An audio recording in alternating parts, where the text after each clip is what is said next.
When a child is not trained up in that way, and you expect to bend the child when he's 30 or 28 or 26, it's never going to work. So if you don't flow with someone in a relationship and you expect to flow with that person in marriage, you're really marrying for the wrong reasons.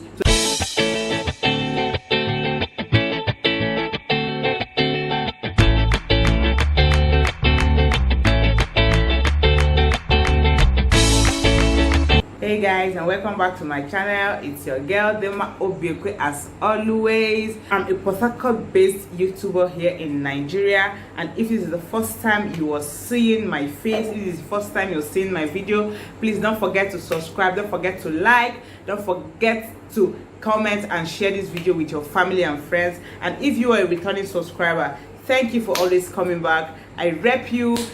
Thank you, and God bless you. Okay, in today's video I'm going to be giving you guys some reasons why marriages break up. Okay, so without wasting much of your time, just sit down, grab your Coke and your popcorn and enjoy this video. Let's dive into it. Okay, there are so many reasons why marriages do not last. There are so many reasons why marriages break up. There are so many reasons why we get a lot of divorce these days in our society, and I'm going to be listing some of those reasons to us today. So please, if I list mine and you still have yours to add to it, please don't forget to comment on the comment section and give me your own reasons why marriages break. Okay, number one thing I'm going to be talking about now is money. Money, kudi, ego. Yes, I said it. Dinma said it.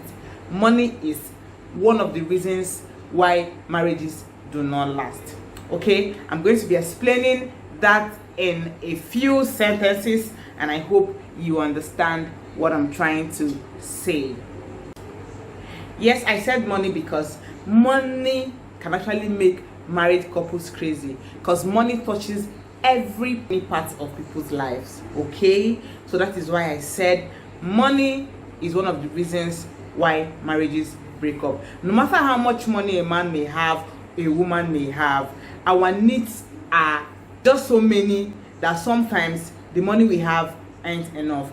And when there are couples in a marriage, or should I say couples or couple in a marriage, one might want to save up for tomorrow and the other might just want to live for today. So you see that either the man or the woman is trying to incur debt. Do you understand? And the other won't be happy that this one is trying to incur debts. And when there is a lot of disagreements on this, it can actually make our marriage crash. Not my own or your own, generally.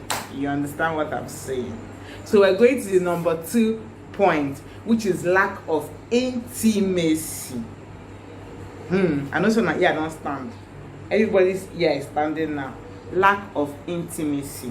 Okay, what I mean by lack of intimacy is, actually sex is one of the things that actually brings about intimacy in marriage, but sometimes it does not make up the 100%. Without sex too, there should be intimacy, there should be communication. It must not be sex all the time. How his or her day went, wanting to know what's up with their health, how they are doing, is a healthy way of keeping up your marriage and is a part of intimacy.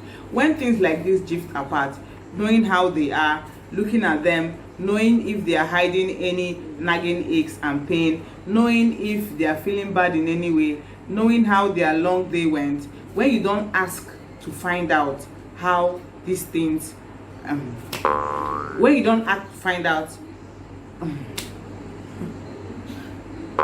hard though. When you don't ask to find out how they are faring, you're actually failing, and that marriage is actually going to crash. So that is number 2 thing.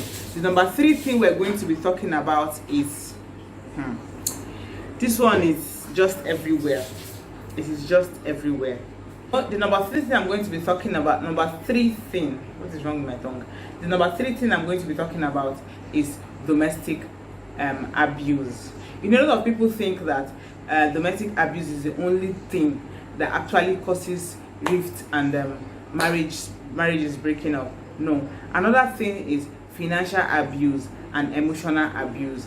They all come, they're just 3 packages in one. Do you understand? When you hold money from your spouse, I'm not saying that when you stop giving them money, when you stop taking care of them, I'm not saying that when you don't have, you should go all out of your way. But this is where communication comes in. When you do not have, your spouse should understand that you do not have. Make her understand that you do not have. A lot of us are just having so much ego, so much pride, that you cannot just open up to your spouse and tell them, see, in this situation, look at this, please, I cannot deal with this now, we can do it later. You discuss, you communicate.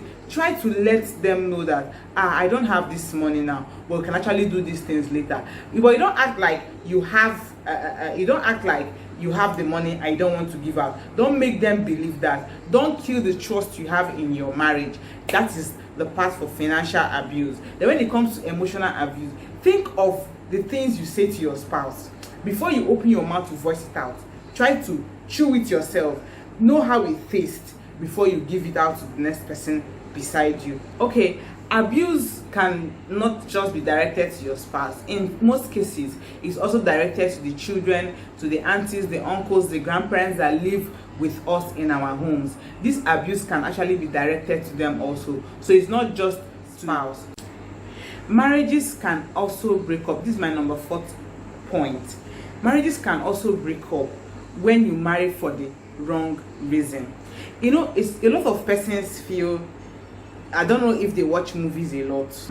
A lot of persons watch a lot of movies that they get so confused with the movies and marriage. In fact, with real life, a lot of people get married for the wrong reasons, living happy ever after. Is there anything like that? See, this marriage is a patch thing. You must be patching. You have to work for it. Like, you have to put in work for it to work. Hope you understand my English. You have to put in work for it to work, but not when you're so pressured. Do you understand? You don't have to be so pressured. You don't have to give your life for it to work, but you have to put in work for it to work. There are lots of ups and downs in marriages. When there is constant nagging in your marriage and you do not have this mindset before you come into it, you see the marriage falling apart because you were not prepared for it. So, but when you have it at the back of your mind that it is not a happy ever after a journey, that you know that in one point or in another point there must be issue, you see yourself bracing up to it, trying to work it out. So one of the reasons why marriages break up is marrying for the wrong reason. Make sure that during courtship that you're flowing with this person. Make sure you flow very well. Don't say, I am going to correct it in marriage. When you do that, the marriage is definitely going to fall apart, because no adult is being corrected in old age. They said, train up a child in the way he or she should go. When he grows up, he will not depart from it. When a child is not trained up in that way, and you expect to bend the child when he's 30 or 28 or 26, it's never going to work. So if you don't flow with someone in a relationship and you expect to flow with that person in marriage, you're really marrying for the wrong reasons. So that is one of the reasons why marriages fall apart.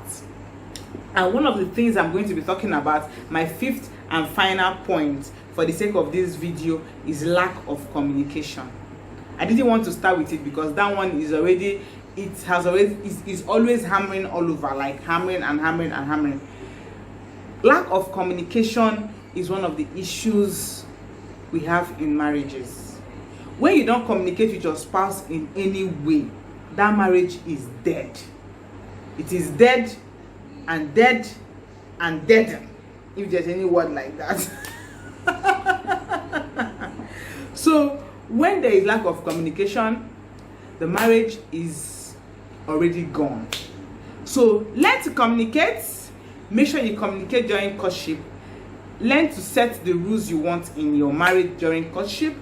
Try to find out if the person you are courting or you're about to get married to understands you the way you understand him. Do not marry out of pity, because it's definitely not going to work. Even if you have dated a girl or a boy for 10 years and your mind or your spirit still tells you that this marriage is not heading anywhere, a broken relationship is better than a broken marriage. Do you understand? So just try and see a way to appease the girl or the boy, or try to plead and apologize and move on with your life. Do not marry out of pity. Learn to communicate. Make sure your intimacy is so well. I gave 5 points today. So this is what I have to say to you people. This is what I have to share with you. Please do not forget to like this video. Do not forget to subscribe. Do not forget to share with your family and friends, because you do not know who this video might be helping. See you in my next video. Bye bye.